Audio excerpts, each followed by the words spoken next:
In early August 1914, rumours surrounding the emerging crisis in Europe abounded, creating what Emily Wynne, living in the village of Avoca in County Wicklow, described as a sort of pause in crisis, no definite news, making one feel unsettling suspense.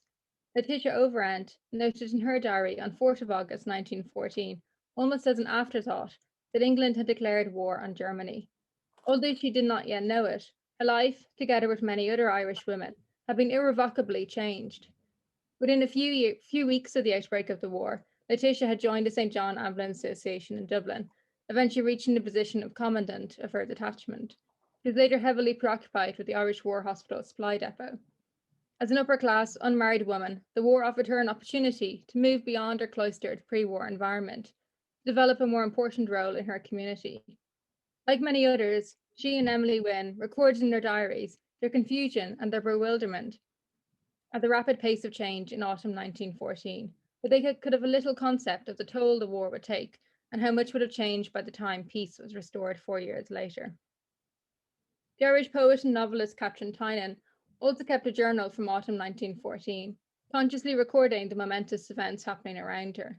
She had future readers in mind, imagining it might be very interesting if it was dug up, say, in 2014, that is, if there were not myriads like it. She might have been surprised to learn 100 years later how few such journals by women in Ireland remained, especially in the public domain. Her memoir, The Year of the Shadow, initially completed in April 1918, is one of the few surviving wartime accounts by Irish women. Academic and public interest in such women's experiences is, as Stephen had said, a relatively new phenomenon. Katrina Clear argued in 2008 that Irish women remained an historical shadow of writing about women and the Great War, and it's from that quote that I've taken the title of my talk today. She was echoing Keith Jeffrey's phrase in 2000 that the involvement of Irish women in the Great War constituted a historically hidden Ireland. Although gender remains one of the most important categories for analysing the impact of the First World War in wider international scholarship, but gender and the war have been, until recently, been given comparatively little attention in the Irish case. Ireland's First World War women have been neglected at the expense of women active in the suffrage, nationalist and unionist movements of the period. Centenary of the First World War, however, has led to renewed attention on Ireland's war experience and an uncovering of women's war stories. In this paper, I'm going to discuss my recent book, Irish Women and the Great War, pictured here, some reflections on locating the Irish woman's wartime voice in historical record, and briefly discuss commemoration and memory of the war and specifically women's war experience in Ireland in recent times. Following the outbreak of war in August 1914, the population mobilised to support the British war effort. And they were inspired by posters such as the ones here, one of which you can see was the image that's behind the cover of my book. Fiona Pennell's work has demonstrated that response to the Irish population to the outbreak of war in summer 1914 very much resembled that of the British people. It was widely accepted that British and Irish participation in the war was necessary to prevent a German invasion.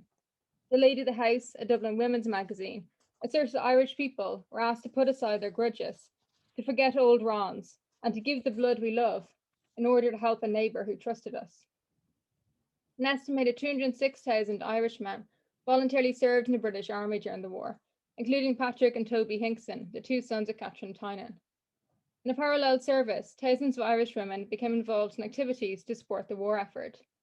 They hoped that their war service might bring about some reconciliation between divided communities, seeking fulfillment from their restricted domestic spheres, and simply hoping to find some means of alleviating the inevitable suffering. This mobilisation took many forms, including nursing wounded soldiers, preparing hospital supplies and parcels of comforts, undertaking auxiliary military roles in port areas or behind the lines, and producing weapons of war. In total, the war effort drew in significantly more women than the suffrage campaign or indeed Republican movement, and it created new roles and opportunities for the thousands of women who were already active in the sizable female unionist organisations. For most of the years 1914 to 1918, many more women in Ireland were actively engaged in activities supporting the British war effort rather than in resisting the state and participating in insurrection, but this is not necessarily the image that we get from the historiography. The war's impact was felt beyond mobilisation, affecting women's household management, family relations, standard of living, working conditions and opportunities. Although to a much less significant extent in Britain, where conscription was introduced, Irish women took up new jobs in wartime, and they entered previously male-dominated professions in greater numbers, including the railway industry, the civil service, the medical profession. They also played an important role working in munitions factories in Ireland and in Britain. Many women were also coping with separation from their husband, attempting to manage a household alone in a time of rising inflation and food shortages. Bereavement and trauma were common war experiences in Ireland as elsewhere. The war brought greater state intervention into their lives, accompanied by societal scrutiny and policing of women's behaviour, very evident in the policing of the behaviour of separation women, women in receipt of separation allowances relating to their husband's war service, who were accused of drunkenness and of child neglect. War also had a politicising impact, most evident in the participation of women in the Easter 1916 rebellion, an insurrection designed to take advantage of the wartime conditions, and the 1918 anti-conscription campaigns, both key events in Ireland's wartime experience. The politicising effects were similarly apparent in the aftermath of the Easter Rising, where women played an important role in fundraising and propaganda for the Republican movement, but also in the actions of separation women, soldiers' wives, during the by-elections. Of all the factors affecting early 20th century Ireland, the First World War had the most significant and wide-ranging impact on women's lives. Exploration of the war's impact on Ireland reveals much about Irish society in this pivotal period, helping to contextualise the outbreak of rebellion in 1916, the implementation of partition, and the post-war descent into guerrilla warfare. My book contributes to the thriving international scholarship on gender and the war. Gender has been identified as one of the most important categories for analysing the impact of the First World War. Transnational approaches have become more common, with research increasingly seeking to move beyond national boundaries. While there have been several important transnational and comparative explorations at the home front, and my work has been very much influenced by these, there remains significant value in undertaking the national study. We can learn much from digging deep as well as casting a wide net. I focus on the nation state through a transnational framework, using the borrowing a phrase from Enda Delaney of altering the scales to bring in local, regional, national and international perspectives, and placing the experience of Irish women in their wider British and global context. Ireland offers a valuable case study for investigating women's experiences during the Great War. As part of the United Kingdom, I was a full participant, but with significant differences from Great Britain. In a society which had been teetering on the edge of civil war in summer 1914, the impact of European conflict was heavily affected by the political divisions at home. Unlike Britain, Ireland did not experience aerial bombardment, although civilians in Dublin endured the shelling and besieging of their city during the Easter Rising. Most importantly, conscription was not implemented due to the tense political situation. This significantly affected the extent and the type of the war's impact for Irish women. Ireland's home front and battlefront were interconnected in different ways than the rest of the United Kingdom. I think this political background makes the Irish case particularly interesting for exploring the mobilisation process and the diverse factors that could affect women's war service. The need for remobilisation in the second half of the war takes place not only in the context of war weariness prevalent across Europe, but also in the aftermath of an armed insurrection in Ireland's capital city. From this work, we can see how societies became pulled into the vortex of war, despite domestic political crises, and even without conscription, particularly high recruitment rates, or the experience of bombardment. War can nevertheless have a transformative effect upon society and gender identities. Taking an all-Ireland approach to the First World War period, in my book I've attempted to untangle the different meanings of the war for Irish people and to represent these diverse perspectives. There are great differences between urban and rural experiences, and between North and South, sufficient that we can talk of plural home fronts, to borrow a phrase from the historian Karen Hunt. In Ireland, farming families prospered from the increased demand for their produce, but price inflation and food shortages created grim conditions for urban dwellers. Those living in the towns and cities suffered the war's impact the most, but they were also more likely to benefit from the expanded opportunities that it generated. Munitions factories, home front positions, and clerical work, army auxiliary service, and hospital nursing. These are primarily, although not exclusively, clustered in the towns. The majority Protestant population in Ulster carved out their own experience, war service became an opportunity to prove their loyalty to Britain and the Empire, but also to create further distance from the South. The emancipatory potential of wartime work or voluntary mobilisation were also affected by social class, the pre-war circumstance of the family, and the women's domestic responsibilities, issues common to all combatant countries. We must consider how women themselves viewed the wartime experiences and how they conceptualised what was happening to them. I've attempted to grapple with the issue identified by J. Winter in his pioneering work, The Great War and the British People. War can bring quantitative structural benefits to people's standard of living or their employment prospects, but can nevertheless be experienced as a monumental disaster by those who lived through it. And on the inverse, war for women can be experienced as a period of emancipation and liberation, as a period of transformative change, and yet in terms of its lasting impact on gender relations and so forth, it is very much not seen as a watershed. By turning the focus to lived experience can help us see the gritty realities of war and gain a stronger understanding of what the war actually meant for women in Ireland and how this then might compare to other countries. This examination of women's lives is pieced together using a diverse range of primary sources, drawn from over 20 archives and libraries in Ireland and the United Kingdom. I've been able to piece together the stories of many Irish women whose lives were affected by the war. These include Isabella Clarke, who left her home in Belfast, aged 16, to work in munitions factories in England. Marie Martin and Isa Mahoney, who served in voluntary nursing roles with the Red Cross in France and in Malta. Sophie Pearce, who does a beautiful painting of here, who abandoned her studies in the Royal College of Science to serve as a driver and a messenger in France. I've also attempted to find the voices of those who remained at home, the mothers, wives, and sisters of soldiers. Emily Shirley, who busied herself with charitable work in Monaghan while waiting for her son to return home, but who herself passed away in 1918. Senta MacDonald, who kept the family farm going in her husband's absence, and wrote to tell him about the new puppy and how proud he would be of their children, only for the letter to be returned with her husband's possessions when he died a few months after the war ended, before the war ended. Mary Martin, who kept a diary for 6 months in 1916, which is pictured here, said that her son Charlie, reported missing in Gallipoli, might be brought up to date on all that he had missed. A diary that ends very abruptly, following the news that he's been confirmed killed in action 6 months previously.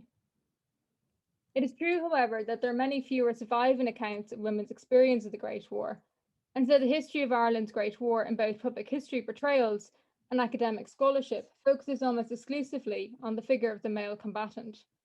The relative lack of public interest in Irish women's war experience affected the archival record.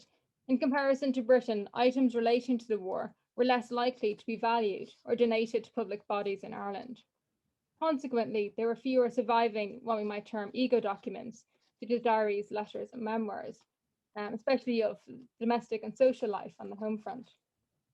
The marginalisation of the female voice, however, is also evident in other countries.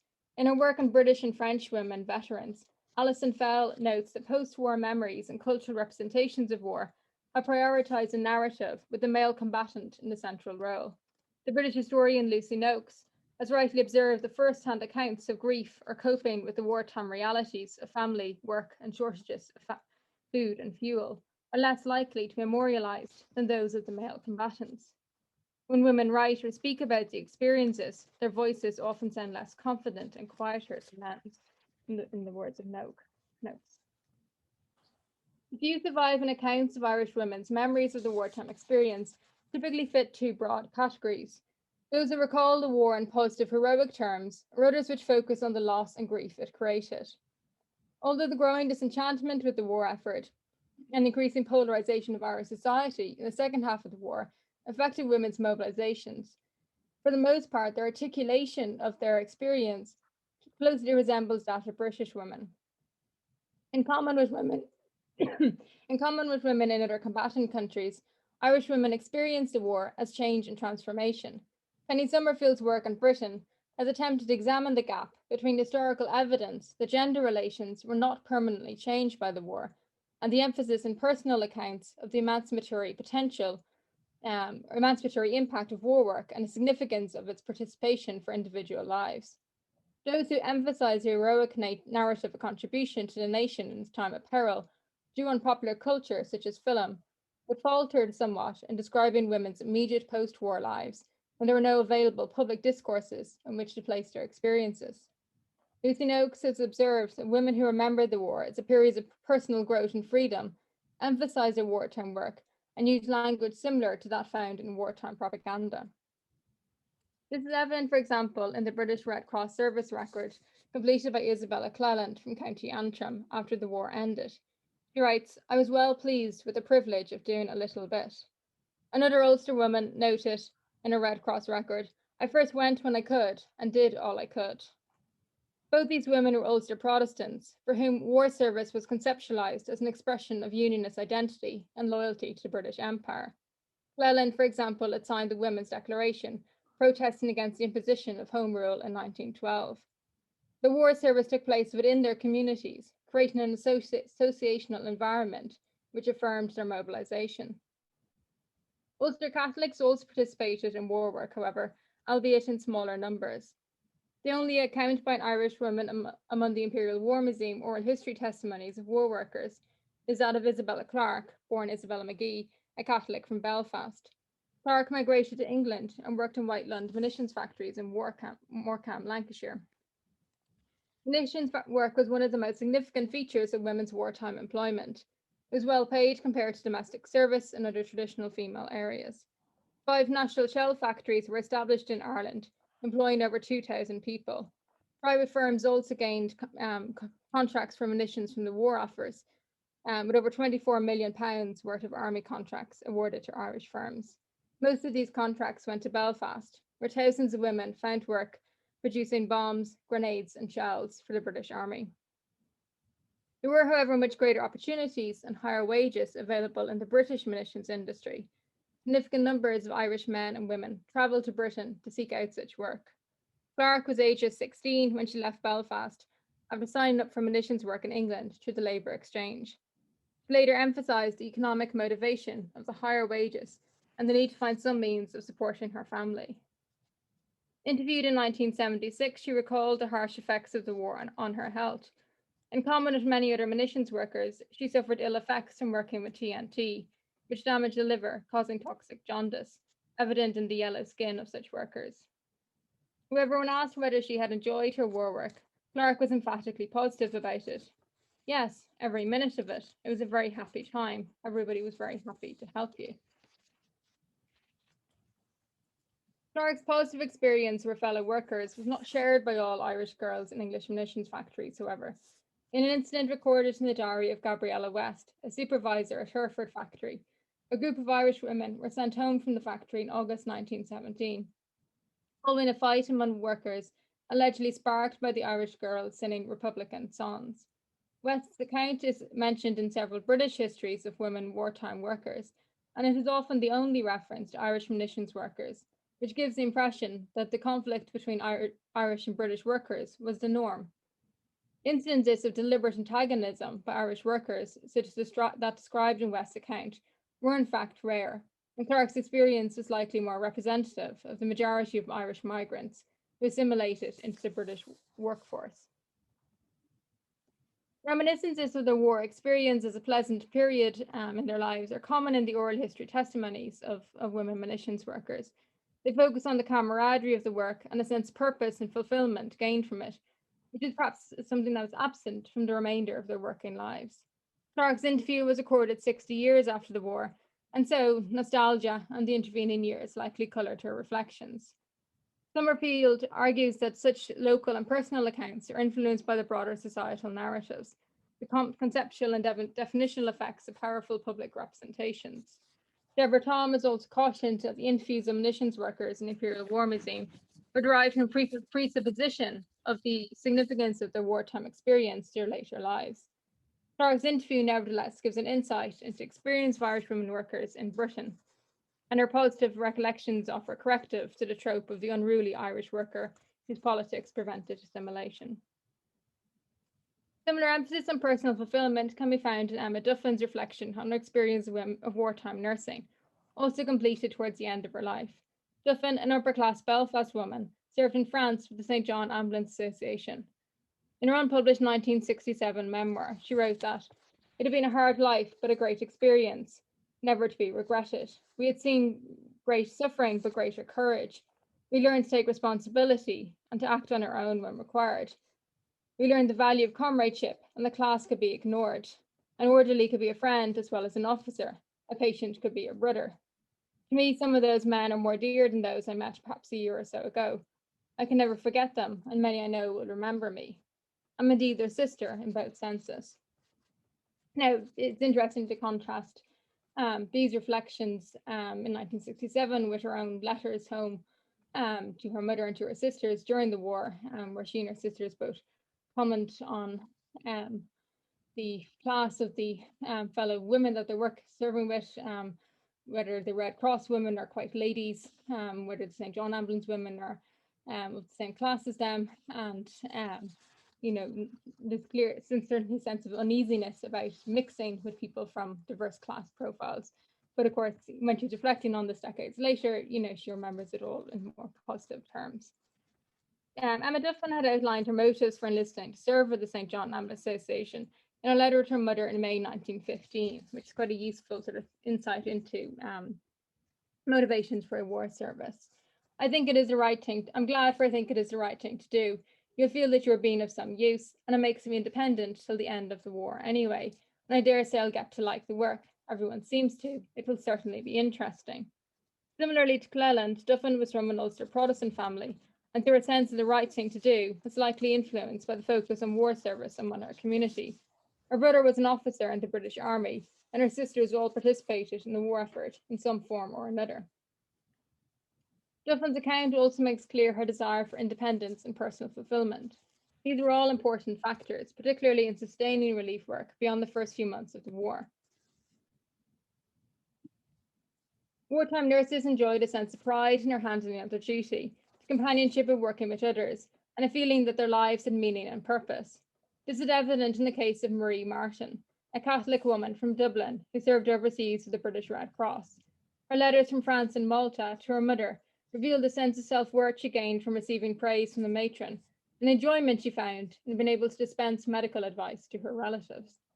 She found the work difficult, but wrote home to her mother after a month in Malta that she could stand anything and everything to feel I am of some use and doing a certain amount for all these poor men who are suffering to save us from ruination. One of Martin's colleagues in Malta was another Dublin Catholic, Isa Mahoney, who, like Martin and Duffin, had a brother serving in the British Army. Mahoney's diary reveals a strong sense of duty to her nursing work, but also suggests that the war offered a relief from the more mundane existence at home. She noted the day she left Dublin for overseas service as the beginning of a new career for me. Although the pay provided to volunteer nurses was tiny, the arrival of Mahoney's first pay packet generated excitement. Great day, got her first pay, first money I ever earned. It's been suggested that British voluntary nurses, epitomised by Vera Brittain, whose memoir of the war became a bestseller in the 1930s, found themselves suddenly released from the passive, chaperoned, Edwardian existence characteristic of provincial female life. Historian Arthur Marwick argued that a conscious awareness of the contribution to a central war effort brought a new self-consciousness and a new sense of status to the middle and upper class women involved in such activities. His conclusions have been critiqued by scholars such as Alison Fell, who highlight the limited and temporary nature of wartime progress in women's emancipation and the pre-war roles performed by many women in the public sphere. However, many of the women involved recognise the emancipatory potential of war service and welcomed the distraction from their otherwise restricted lives. Another Ulster nurse, Catherine Black from Donegal, has more in common with what Penny Summerfield describes as the stoic response. Although these women came from similar social backgrounds and participated in the same types of war work as those who adopted heroic narrative, stoic women attributed different meanings to their war work, as those who adopt more typically seen it as a necessity rather than an opportunity, and the war as an unwelcome intrusion into their personal lives. Lucy Noakes has noted that memories of death and fear, loss and grief tend to take precedence in their recollections over memories of challenge, change, and autonomy. Reflecting on her nursing experience in France 2 decades after the war ended, Catherine Black was certainly very conscious of its significance in her life. She wondered how she had endured her time with the Queen Alexandra Imperial Military Nursing Service in France, finding it only possible to contemplate it at all from the distance of 20 years. You cannot go through the things we went through, see the things we saw, and remain the same. You went into it young and light-hearted. You came out older than any span of years could make you.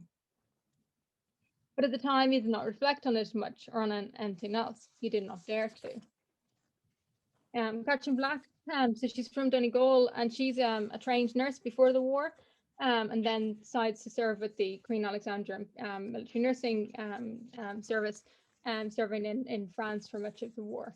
And so the war, in a sense, for her was more of a continuity of her existing career path in the nursing service. She later ends up serving as a nurse to the British royal family. And so her memoir is titled King's Nurse, Beggar's Nurse. Significant emotional toll of the war is also evident in Catherine Tynan's memoir, and that by the Countess of Fingal, Elizabeth Burke Plunkett. Tynan anticipated the lingering effects of the war. We might emerge from underneath the scourge, but our backs would still be bloody. Born into a Dublin Catholic family in 1859, Tynan was well known in Irish literary circles. During the war, she lived in Claremorris in County Mayo, where husband Henry Albert Hinkson served as a magistrate. A moderate nationalist, she supported Ireland's involvement in the war, but over time, weariness of it and longing for it to end overcame all other feelings, in her own words. Although not involved in the Red Cross, Tynan's wartime life was preoccupied by the conflict. She published 4 collections of poetry on the war, including the immensely popular collection Flower of Youth in 1915. The title poem, originally published in The Spectator in December 1914, offered comfort to the families of the lost soldiers. She also wrote various poems dedicated to the memory of the fallen sons of friends, and engaged in continual correspondence with soldiers themselves and with bereaved families. The enlistment of her own 2 sons in the British Army when they came of age brought her great distress, mingled with pride. And she wrote in her memoir, "On the last day of 1914, I finished up my little diary with 'Lord, my heart is ready.' I do not know why I wrote it. I never thought then that the war would last long enough for the boys to go." The family had lived in England for many years, and consequently the outbreak of rebellion in 1916 created pain and sorrow for Tynan. She felt divided between her affection for England and her love for Ireland, and she struggled to accept the sudden, sharp, bitter cleavage between the 2 countries. Too much had been lost over the 4 years for her, and there could be no rejoicing for the peace when it came. Elizabeth Burke Plunkett, the Countess of Fingal, similarly found it difficult to celebrate the 1918 armistice. "I used to think and say during the war that if ever that list of dead and wounded would cease, I would never mind anything or grumble at anything again. But when the armistice came at last, we seemed drained of all feeling, and one felt nothing." A Catholic and a Liberal Unionist, Burke Plunkett had served as president of United Irish Women, to focus on rural renewal and food production during the war, and was also involved with the Irish Women's Association, an organisation devoted to preparing parcels of comforts sent to Irish soldiers in prisoner of war camps. He also led the Central Committee for Women's Employment, established in 1914 to help women who lost employment due to the war. And so she's very much somebody whose life was, very much influenced by the war. She seems to pop up on almost every committee that I looked at. She's one of those figures that's just active in absolutely everything.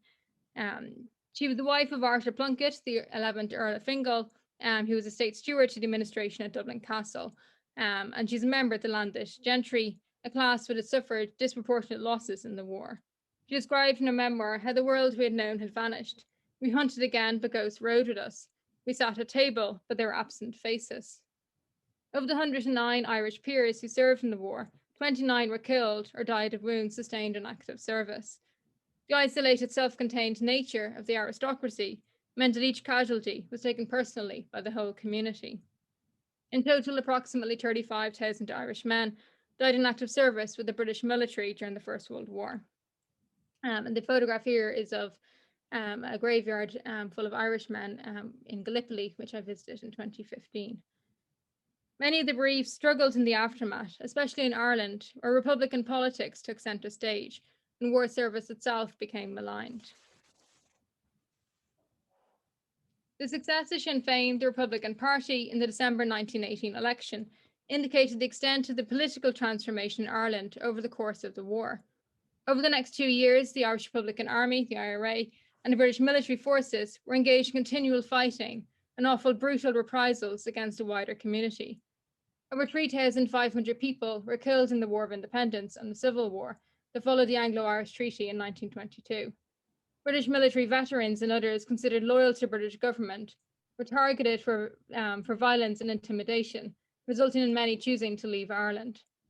The War of Independence and the Civil War also affected the efforts of the Ministry of Pensions to rehabilitate disabled ex-servicemen in Ireland. For example, a pensions office in Cork was set ablaze in March 1922, apparently in an attempt to interfere with the provision of pensions to disabled veterans. Although historians have focused, understandably, more on the experience of ex-soldiers, some former members of the women's services also faced hostility on the return to civilian life in Ireland, or found it difficult to adjust to the changed political climate. One Irish member of the Women's Army Auxiliary Corps sold her farm in France after the war and moved to Australia, allegedly because she was unable to cope with the prevailing disloyalty. The case of another Women's Army Auxiliary Corps member illustrates the prejudice encountered by some women on their return home. Annie Kelly was sexually assaulted when on leave from the WAC in Dublin in 1919.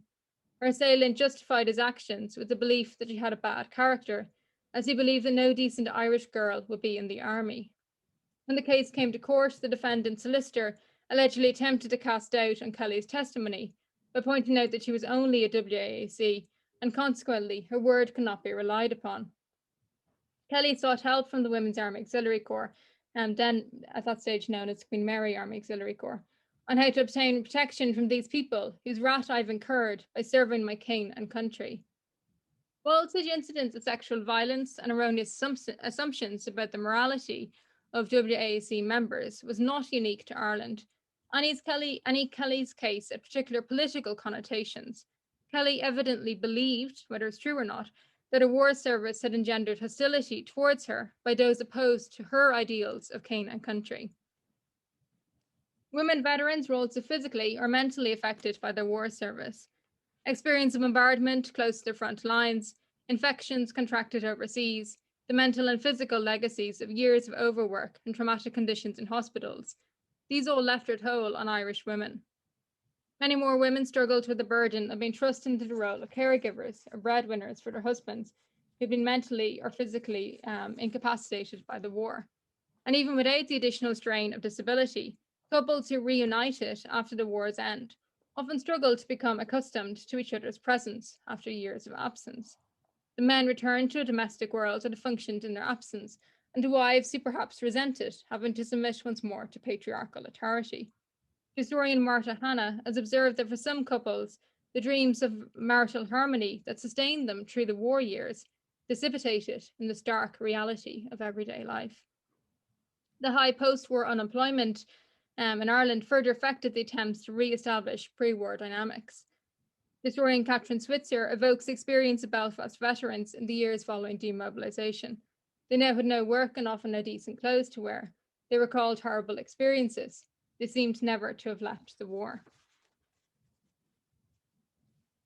Jane Leonard's work portrays the lasting trauma experienced by demobilised Irish veterans. She suggests that domestic harmony following demobilisation was all too often disrupted by violence, marital breakdown, or suicide. However, the rebuilding of domestic life and the difficulties faced by the wives of Irish soldiers who returned with severe physical and mental disabilities still awaits detailed examination. This is a gap that is also somewhat evident in the international scholarship of the war, a consequence of the scarcity of frank accounts of post-war family and domestic life. In Ireland, of course, the experience of such couples were further marginalised in the Irish Free State, for few wish to acknowledge the extent of Irish involvement in the Great War.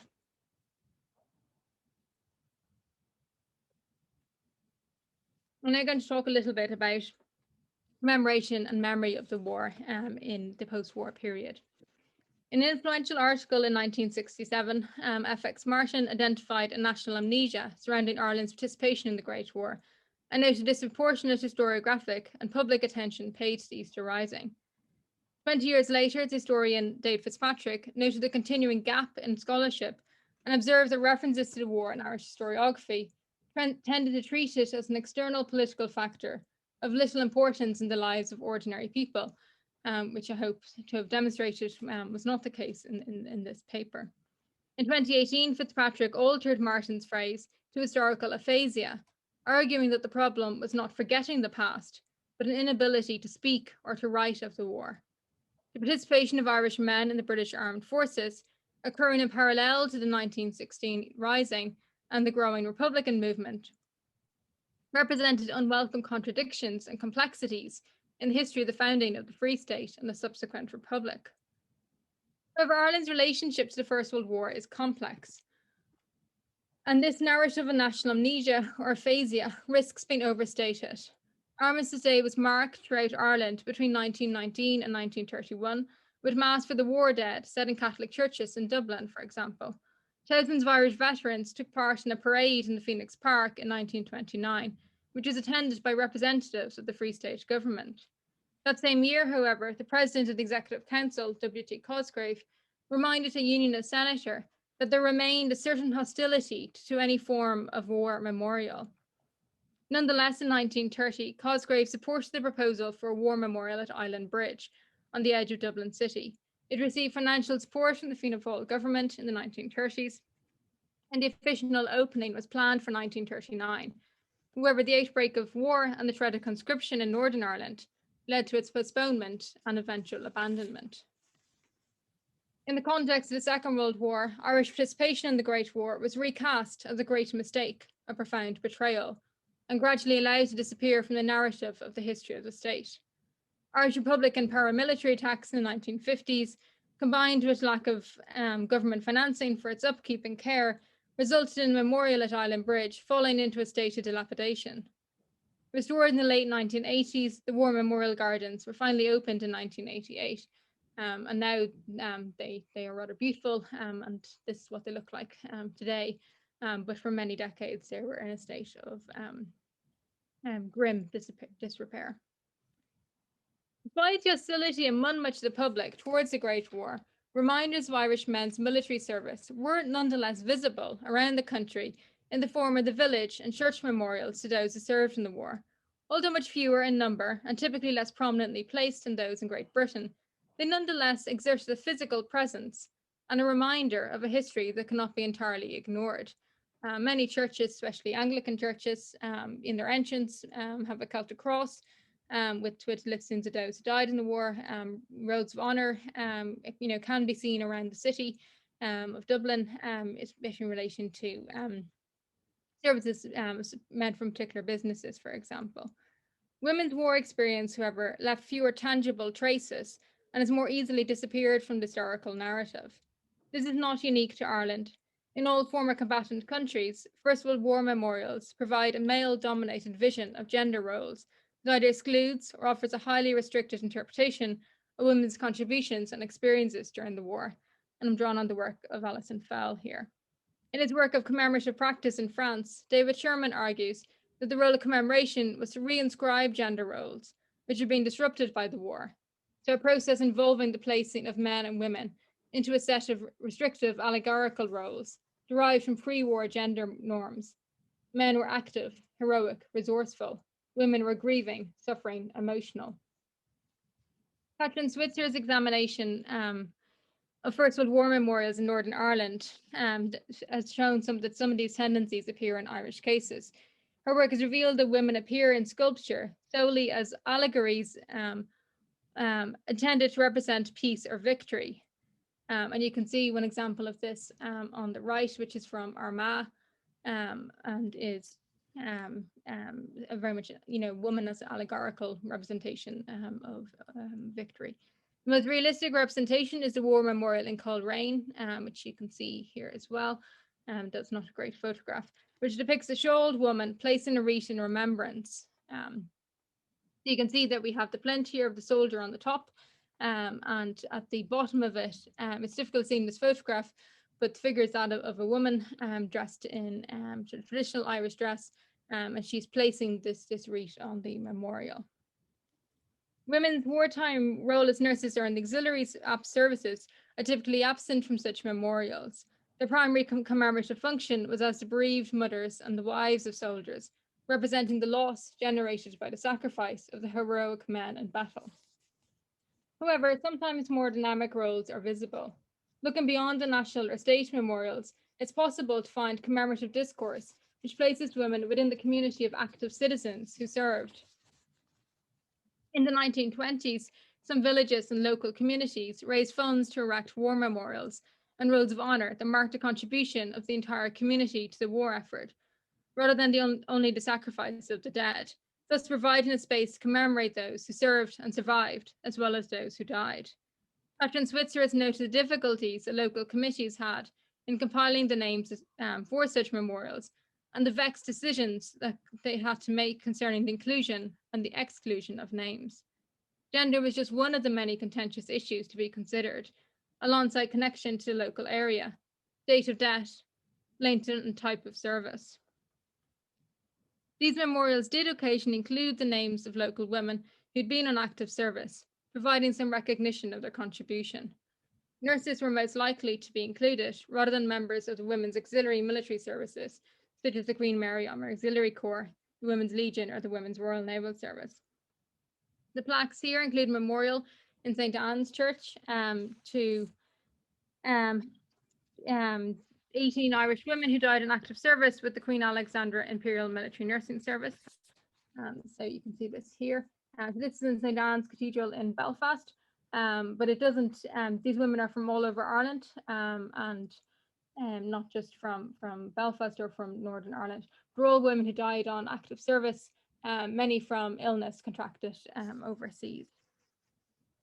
The other plaque here, which I wasn't able to find a good photograph of, is from St. Mary's Catholic Church in Dublin, in Ballsbridge, and you can see there's a figure, there's a name here which is just below some of the other names, and this is of Isa Mahoney. I mentioned her already. She was a nurse with the Red Cross. She served in France and in Malta for much of the war, and she contracted was believed to be tuberculosis while serving in France as a nurse, and she dies in 1919, and she's considered a death relating to war service. And her brother Hubert also died in the war, and so their father was involved on the local committee in making decisions about the erection of this plaque and who should be included on it. And that's very likely why her name is there, as well as her brother's. The fact that she's placed a little bit below the rest of the names, it's hard to know whether that is because she dies in 1919, so perhaps she's added later, or because she was a woman and her service was slightly less clear cut in terms of death from active service. Killyleagh village in County Down produced a commemorative booklet in late 1918, which recorded the contribution of the entire community to the war effort. The rolls of honour for the various local churches included in it, which included the Presbyterian Church, which listed the war service of 2 Red Cross nurses, Kathleen Heron, who served in Salonika, and Gwenny Moore, who served in France, alongside the 96 Presbyterian men from the village who served with the British military. But this was one of the few villages where women are represented on the memorial committee. Such committees typically have been comprised solely of men, and so this might also have contributed towards their inclusion on the roll of honour. Killyleagh was unusual. Many Irish memorial plaques or commemorative booklets did not include the names of women who served. The exclusion of women from other rolls of honour, however, was not always accepted with equanimity by women veterans. One woman titling herself "A Girl Who Served" wrote to a local newspaper, the County Down Spectator, in November 1922, protest the exclusion of women, arguing that memorials should include all those who offered their lives for their country. I hope the girls who donned the King's uniform will in no case be forgotten. And I think that's quite interesting in showing us that it wasn't always just accepted by everybody that this was how such memorial should be done. The women, some of them were certainly keen for their voices to be heard, for their service to be recognised, even if in most cases they weren't listened to. Popular attitudes towards Irish participation in the Great War have undergone a transformation in the past 2 decades, and I think even more so in the past last few years. There are numerous organisations devoted to remembering Ireland's soldiers, such as the Royal Dublin Fusiliers Association, while the National Museum's permanent exhibition on military heritage includes a section on the role of Irish men and a few women in the Great War. There have been hundreds of public lectures and events to mark Irish involvement in the war over the course of the centenary. Captain Switzer's work on memorials at the Somme noted the growth in public interest in visits to battlefields and graves in the years just before the centenary. Her interviews with visitors from the Republic of Ireland in 2009 suggested to her the emotional power of rediscovered history, respondents expressing sadness at what these men went through and never recognised up to now, but also noting that while the men have been forgotten in their own country, this was changing very quickly at long last. While this focus was initially solely on the soldier figure, more recent commemorations have also acknowledged women's involvement in the Great War.